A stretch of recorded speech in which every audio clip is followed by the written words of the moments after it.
Assalamualaikum warahmatullahi wabarakatuh. Saya Depi Nuramadania. Di sini saya akan menjelaskan tentang definisi dari psikolinguistik.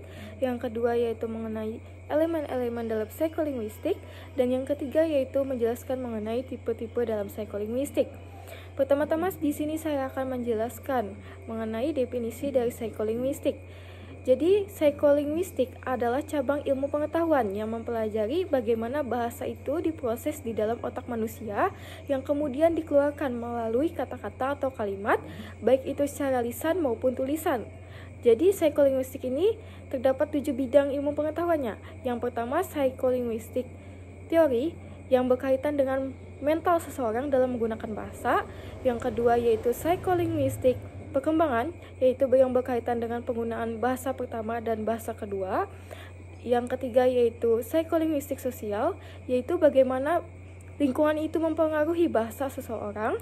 Dan yang keempat yaitu psikolinguistik pendidikan, yaitu bagaimana seorang guru itu menerapkan psikolinguistik di dalam kelas, karena adanya perbedaan psikolinguistik setiap siswanya.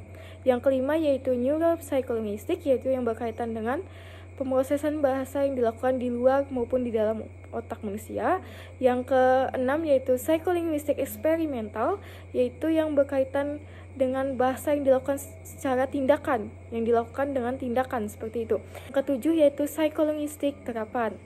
Jadi terdapat 3 cabang ilmu psikolinguistik. Yang pertama yaitu mengenai penguasaan bahasa, bagaimana bahasa itu dipelajari. Yang kedua yaitu mengenai pemrosesan bahasa, bagaimana bahasa itu diproses di dalam otak manusia kemudian dikeluarkan melalui kata-kata atau kalimat. Dan yang ketiga yaitu berkaitan dengan pemahaman bahasa, yaitu bagaimana bahasa itu dapat dipahami dan dimengerti sehingga dapat kita keluarkan atau dapat kita komunikasikan dengan orang lain, seperti itu. Selanjutnya mengenai elemen dalam psikolinguistik, menurut John Peel terdapat 6 elemen dalam psikolinguistik, yaitu yang pertama pemrosesan bahasa. Artinya bagaimana bahasa itu diproses di dalam otak manusia, kemudian dikeluarkan melalui kata-kata atau kalimat, seperti membaca, menulis, berbicara, memahami, atau menyimpan memori yang sudah kita pelajari itu di dalam otak kita. Yang kedua yaitu penyimpanan bahasa melibatkan otak. Artinya memori yang sudah kita tangkap itu dapat kita simpan di dalam otak kita, baik itu dalam jangka panjang maupun jangka pendek. Yang ketiga yaitu mengenai teori pemahaman. Artinya kemampuan kita untuk memahami perbedaan setiap unsur-unsur dalam bahasa sehingga kita dapat memahami bahasa tersebut kemudian kita sampaikan, baik itu secara lisan, tulisan maupun isyarat.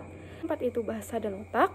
Yang kelima itu bagaimana hubungan antara bahasa dan kemampuan kognitif seseorang. Yang keenam bahasa pertama, yaitu bahasa yang kita pelajari sejak kita lahir. Selanjutnya mengenai aspek-aspek dalam psikolinguistik itu terbagi menjadi 2 jenis, yaitu pemahaman psikolinguistik dan produksi bahasa.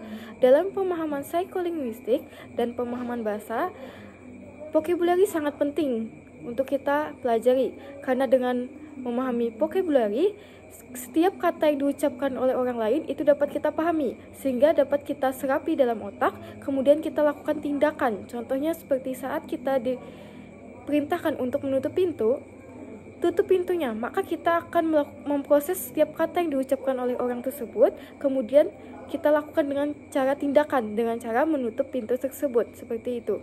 Jadi pemrosesan bahasa ini sangat penting, yang dibarengi dengan mempelajari vocabulary seperti itu dalam memproduksi bahasa. Selanjutnya mengenai tipe-tipe dalam psikolinguistik, yaitu mengenai pemahaman dalam psikolinguistik. Yang kedua yaitu biological dan neurological. Yang pertama mengenai pemahaman dalam psikolinguistik adalah proses pemahaman bahasa yang dilakukan secara alami oleh anak-anak dalam mempelajari bahasa ibunya. Jadi terdapat 3 aliran dalam yang memahami tentang proses ini menurut para psikolog. Yang pertama yaitu behavior, yang artinya pemerolehan bahasa itu dilakukan atau didapatkan dari lingkungan sosialnya. Yang kedua yaitu nativisme, yang menganggap bahwa faktor lingkungan itu tidak mempengaruhi bagaimana kita memperoleh suatu bahasa. Tiga yaitu kognitif, yang artinya pemerolehan bahasa seseorang itu tergantung dari kemampuan kognitifnya, seperti itu. Selanjutnya mengenai biologi, yaitu pemerolehan bahasa yang dilihat dari perspektif biologi.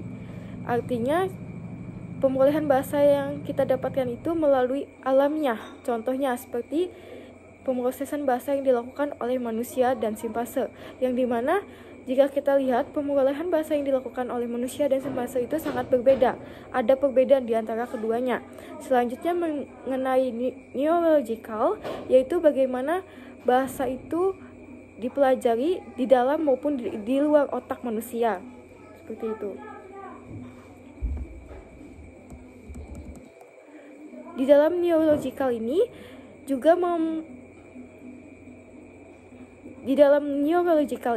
membahas tentang gangguan yang terjadi di dalam otak manusia. Contohnya, gangguan dalam otak manusia itu seperti gangguan pendengaran, gangguan emosi, autisme, derivasi lingkungan, dan lain-lainnya seperti itu. Jadi mungkin itu saja yang dapat saya sampaikan.